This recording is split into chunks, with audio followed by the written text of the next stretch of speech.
Esta producción se basa en investigaciones periodísticas. Todas las entrevistas y los testimonios son reales, aunque en algunos casos las voces fueron representadas por actores y las identidades de los protagonistas cambiadas por protección de las fuentes. El metro de Medellín es el orgullo de una ciudad que sobrevivió a la época de horror del narcotráfico. A diario transporta un promedio de 800.000 pasajeros que van de una estación a otra sin percatarse de las amenazas que aletean alrededor del sistema masivo de transporte.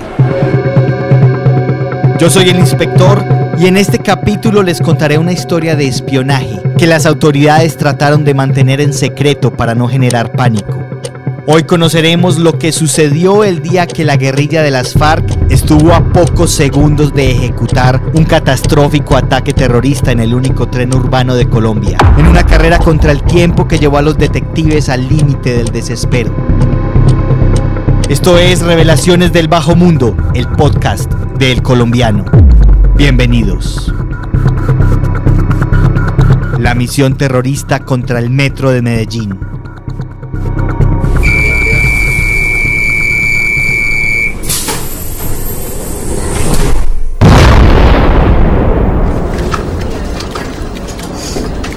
En la sala de interceptaciones telefónicas del búnker de la Fiscalía en Medellín, de nombre clave Esperanza, los detectives del Cuerpo Técnico de Investigaciones, CTI, escucharon una conversación inusual el 2 de julio del año 2008.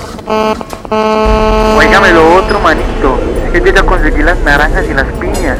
Lo único que yo necesito es que usted me ordene para la vaina del gusano. Lo del gusanito es lo que usted le comentó a Orlando. El gusanito es el larguito que tiene varios puesticos. Los interlocutores eran miembros de la guerrilla, puntualmente del Frente 34 de las Fuerzas Armadas Revolucionarias de Colombia, FARC. Naranjas, gusanito. Era obvio que estaban hablando en lenguaje cifrado, pero ¿a qué se referían? Los analistas de comunicaciones comenzaron a hacer su averiguación. Revisaron en el archivo conversaciones antiguas de ese grupo subversivo para ver si mencionaban las mismas palabras. Así supieron que naranjas y piñas eran la denominación que los rebeldes le daban a las granadas de fragmentación, pero no había grabaciones en las que mencionaran gusanos o algo parecido. Así que los detectives estudiaron el área de operaciones del Frente 34. El grupo tenía su base en las regiones del suroeste y Urabá, en el departamento de Antioquia. Se dedicaba al secuestro, el narcotráfico, la extorsión y el terrorismo. En su profusa lista de crímenes estaba el recordado secuestro del gobernador Guillermo Gaviria Correa, cometido el 21 de abril de 2002. El político fue raptado en el municipio de Caicedo cuando participaba en una marcha por la no violencia, junto a su asesor de paz Gilberto Echeverry Mejía.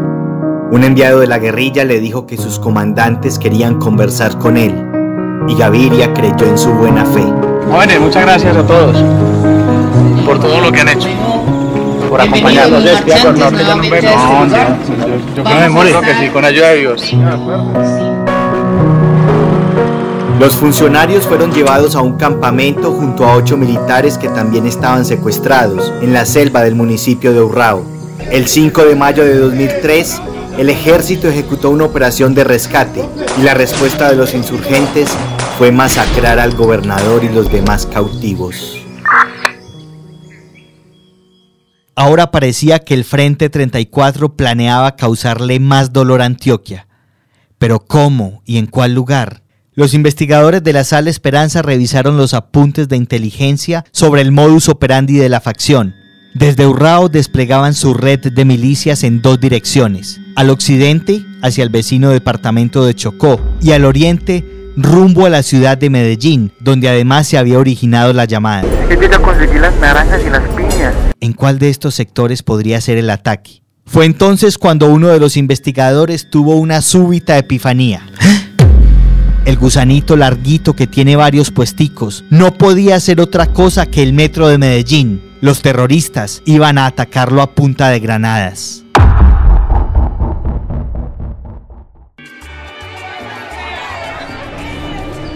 En Colombia solo existe un tren urbano y está ubicado en Medellín. El sistema de transporte masivo fue inaugurado en 1995 y desde entonces se ha convertido en el orgullo de los antioqueños, en el símbolo de una nueva ciudad, después de superar los horrores del cartel de Pablo Escobar Gaviria. El metro tiene 27 estaciones y a diario transporta un promedio de 800.000 pasajeros. Sus rutas están articuladas con buses y cables aéreos, conectando al Valle de Aburrá en sus 4 puntos cardinales. Un ataque a este sistema no solo paralizaría la ciudad, sino que sería un golpe demoledor para el ánimo de la población.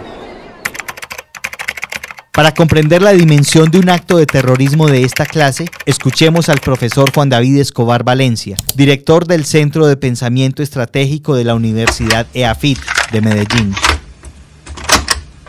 El objetivo principal de un ataque terrorista, además del daño específico ocasionado a un lugar o persona, es afectar a amplias audiencias infundiendo temor.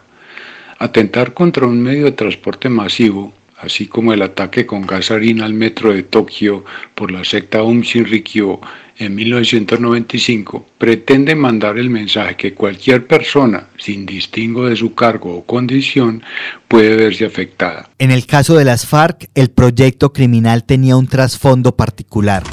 Pero cuando el ataque terrorista lo ejecuta una guerrilla comunista como las FARC, hay un factor adicional. Las revoluciones comunistas se diseñan con la búsqueda de que las poblaciones se empobrezcan y sientan que el modelo en el que viven no ofrece alternativas positivas de vida ni existe esperanza alguna de mejoría. El metro de Medellín es un fruto de uno de los pocos aciertos de planeación urbana de esta ciudad, que décadas atrás había destinado al corredor del Río como un futuro eje articulador y logístico de la ciudad, y al mismo tiempo es un factor determinante para las posteriores decisiones de desarrollo urbanístico y económico de la ciudad, porque no puede dudarse su impacto.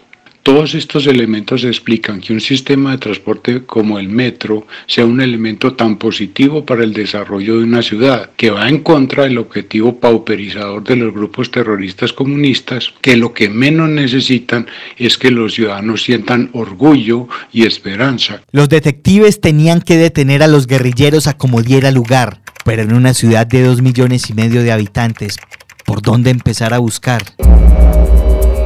En el comando de la 4ª Brigada del Ejército, en el occidente de Medellín, hubo una reunión en la sala de crisis. La primera decisión tomada fue que la investigación quedaría en manos del Gaula Militar Antioquia, un grupo antisecuestro que integraban soldados y detectives del CTI de la Fiscalía. La razón fue que este grupo tenía la mejor información de inteligencia contra el Frente 34 de las FARC, ya que esa organización cometía múltiples secuestros, como el del fallecido gobernador Guillermo Gaviria. Uno de los líderes del equipo era el capitán Gerardo Ramírez Blanco, subcomandante del Gaula. Otra de las decisiones, según me contaron fuentes cercanas al caso, fue concentrar toda la vigilancia y la capacidad operativa en los 3 jefes del Frente 34. Ancísar García Ospina, alias Pedro Baracutado, José Ignacio Sánchez Ramírez, apodado Melkin, y Guillermo Úsuga Graciano, más conocido como Tío Pacho. Alguno de ellos tendría que dar pistas del atentado en sus comunicaciones. El otro aspecto que discutieron fue, de ocurrir el ataque terrorista, ¿en qué parte del metro sería? ¿En la sede de los talleres en el municipio de Bello? ¿O en alguna columna del viaducto aéreo para derribar el tren con sus vagones? ¿O tal vez en alguna de las 27 estaciones? ¿Pero cuál? Algunos analistas recordaron que el Frente 34 tenía milicianos infiltrados en la Universidad de Antioquia y el Politécnico Jaime Izaza. Ambos claustros académicos estaban al costado de las estaciones Universidad y Poblado, respectivamente. Y la verdad es que no tenían ninguna certeza. El 12 de julio de 2008 hubo una luz de esperanza. En el municipio de Arboletes, la policía capturó a Tío Pacho, por cuya detención había una recompensa de 500 millones de pesos. El guerrillero manejaba las finanzas del frente y era quien ordenaba los secuestros. La operación fue celebrada por el presidente del momento, Álvaro Uribe Vélez. Quiero agradecer a los informantes que con su resuelta decisión de contribuir al éxito de la seguridad democrática permitieron con sus informes a la fuerza pública, adelantar este operativo. Los investigadores del Gaula Militar lo interrogaron sobre el plan de atentado contra el metro, pero tío Pacho negó todo conocimiento de esa situación. Claro, era un hombre curtido en la guerra, con más de 20 años en las filas insurgentes. Estaba entrenado para guardar silencio. Su captura despertó el rencor en los camaradas del Frente 34. En la Sala Esperanza, en el búnker de la Fiscalía, los detectives interceptaron otra comunicación entre los cabecillas de la organización, Pedro Baracutado y Melkin. Mijo, hay que poner a atender a Uribe, hermano. Pongamos a revoletear con lo del gusanito y volteemos esta huevonada, hermano.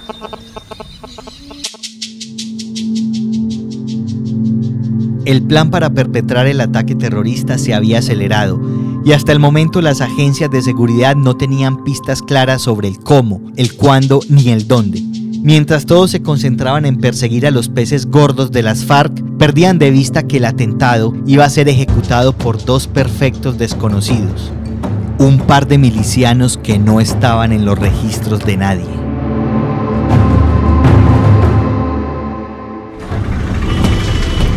El 5 de julio de 2008, 3 días después de la primera interceptación telefónica, un muchacho de 21 años se hospedó en el Hotel Canadá, en el centro de Medellín. En la recepción se presentó como Wilfer Orlando Muñoz Mazo. Dijo que provenía de un pueblo y que había llegado a la ciudad buscando empleo. Pero ese no era su nombre real.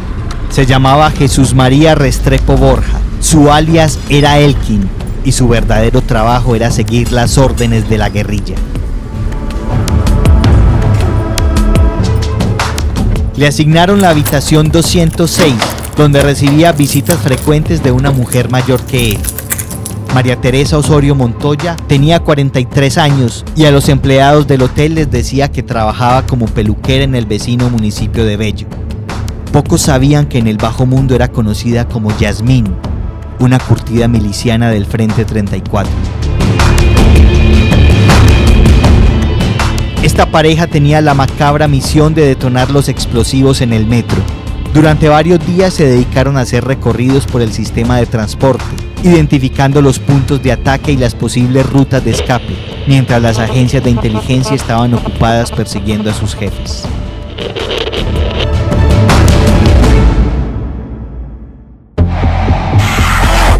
Yo soy el inspector y estás escuchando Revelaciones del Bajo Mundo, el podcast. En la noche del 17 de julio de 2008, el capitán Gerardo Ramírez Blanco, subcomandante del Gaula Militar Antioquia, les dijo a sus superiores que iba para una reunión muy importante, en la cual recibiría información clave para evitar el atentado. Salió solo y con ropa de civil, rumbo al barrio San Javier de Medellín. El lugar de la cita era la sede de la Corporación de Desarrollo, Justicia y Equidad, una organización sin ánimo de lucro que les daba asesoría jurídica a paramilitares desmovilizados. A la oficina, que funcionaba dentro de una casa de la carrera 98A con la calle 47, llegaron otras personas. El fiscal 250 de la Unidad de Reacción Inmediata de la Fiscalía, Javier Lozada Guzmán, el abogado penalista Miguel López y el subteniente retirado del Ejército John Edison Giraldo Incapié, entre otros. Cuando estaban conversando, escucharon un bullicio en las afueras de la casa. Varios policías irrumpieron en el lugar alegando que estaban en un allanamiento. Requisaron a los presentes y a algunos que estaban armados les quitaron las pistolas. El capitán Ramírez tuvo que haberse percatado que el procedimiento parecía irregular por la forma de hablar de los funcionarios, pero no tuvo tiempo de reaccionar. Esos hombres no eran policías de verdad, sino sicarios disfrazados que abrieron fuego contra los presentes. Mataron al capitán Ramírez, al fiscal Lozada, al abogado López y a José Oyola, un conductor que solo estaba allí transportando a una de las víctimas. Otras 2 personas quedaron heridas, entre ellas el exmilitar Giraldo. La noticia fue un baldado de agua fría para el equipo del Gaula Militar, no solo por el dolor de perder a un compañero, sino porque la pista que iba a buscar sobre el atentado se esfumó. ¿Qué había pasado? ¿Acaso la guerrilla se enteró de la investigación y decidió eliminarlo para que no frenara el ataque? En las horas siguientes a la matanza comenzaron a recibir información todavía más perturbadora. El sobreviviente, el subteniente retirado John Edison Giraldo Hincapié, resultó ser un cabecilla de los Urabeños, una organización criminal conformada por paramilitares y narcotraficantes. Su alias era Tomás. ¿Qué tenía que ver con todo este asunto? Las dudas empezaron a martillar la mente de los detectives. ¿Acaso el capitán Ramírez había mentido sobre el motivo de la reunión?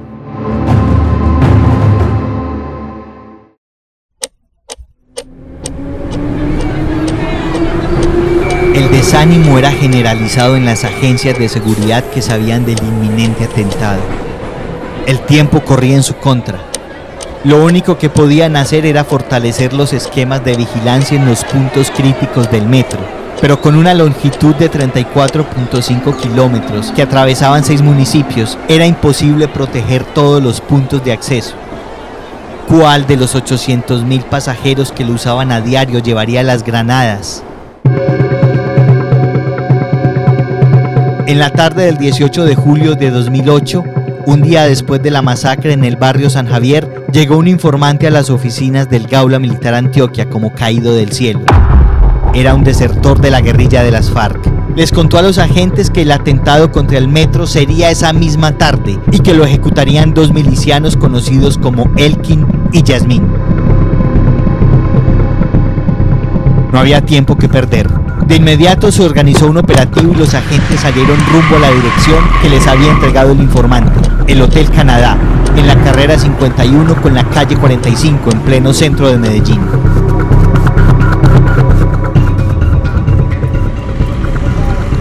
El administrador, aterrado al ver a los agentes del CTI y a los soldados, les indicó la habitación en la que se hospedaba la pareja según la descripción que le dieron. Los uniformados irrumpieron en el cuarto, pero no había nadie. Registraron cada cajón del sitio y encontraron una maleta con ropa de mujer que contenía documentos de María Teresa Osorio Montoya, incluyendo un carnet de la unidad de víctimas en el que figuraba como desplazada. En el mismo equipaje había 299 gramos de cocaína.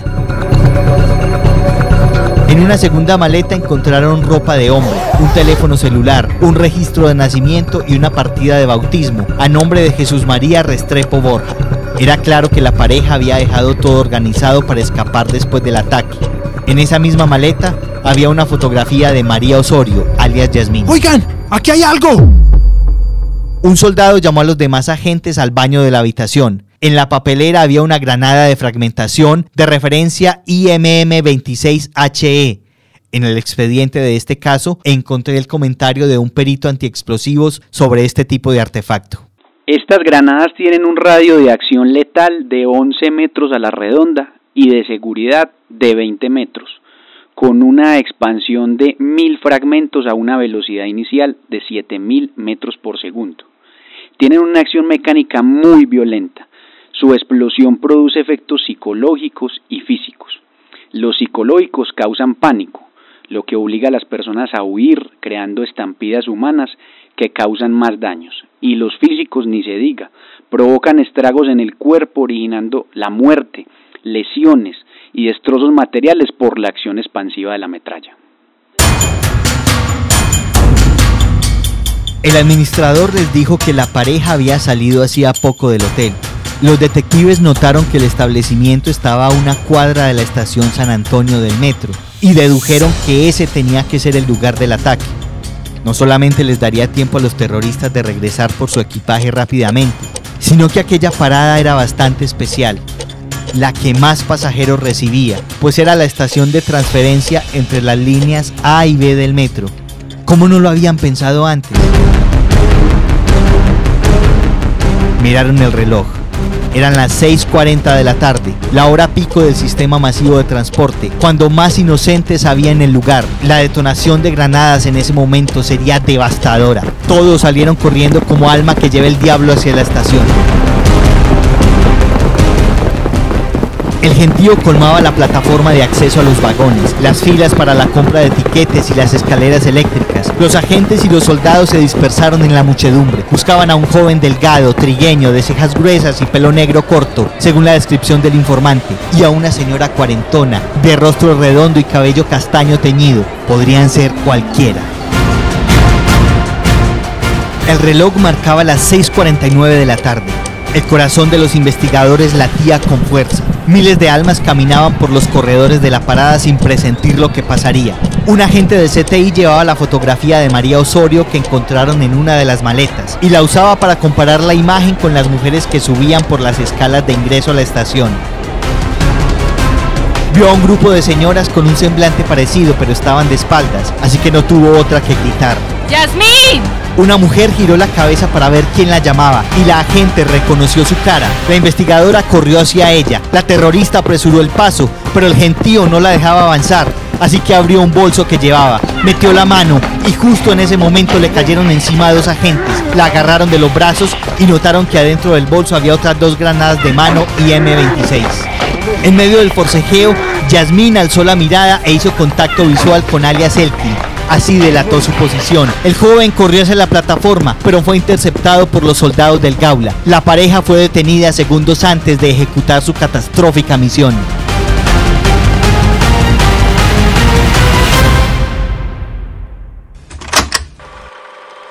Desde la misma ideación, preparación y ejecución del acto terrorista, todo lo comunicaban a través de teléfono celular al comandante del Frente 34 de las FARC.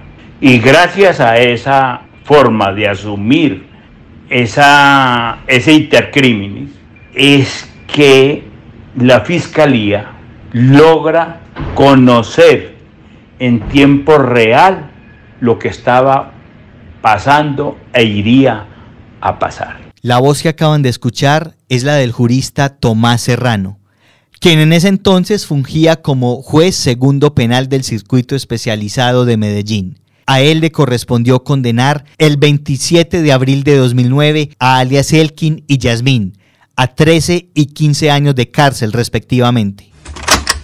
La Fiscalía formula acusación en contra de esta pareja por los delitos de rebelión, terrorismo, porte ilegal de armas de uso privativo de las Fuerzas Armadas y porte de estupefacientes. El juzgado los declara penalmente responsables de los delitos de rebelión, tentativa de terrorismo y de porte ilegal de estupefacientes, no así por el delito de porte ilegal de armas de uso privativo de las Fuerzas Armadas, en razón a que este delito queda subsumido en el delito político, y esa es, en conclusión, la sentencia que se emitió en su momento. Es apelada dicha decisión y el Tribunal Superior de Medellín la confirmó.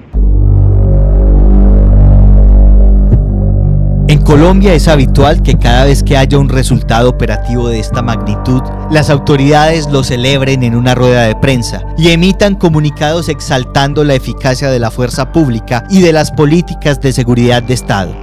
Pero en este caso hubo un absoluto silencio. La Presidencia de la República, la Alcaldía de Medellín, el Ejército y la Fiscalía se negaron a dar declaraciones sobre el tema, bajo el supuesto de no querer generar pánico en la ciudadanía.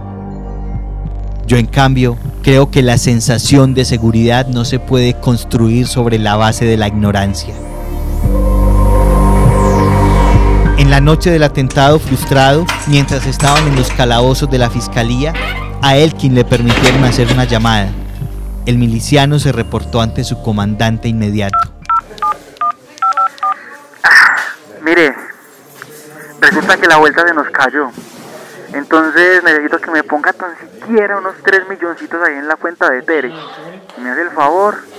Elkin, de parte de Elkin, que la vuelta se nos cayó, mano, yo.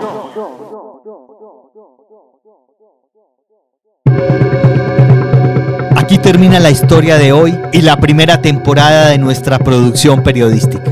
Regresaré en 2023 con nuevos capítulos sobre los crímenes más atroces de la mafia, los delincuentes más peligrosos y los secretos de las investigaciones judiciales de mayor impacto en Colombia.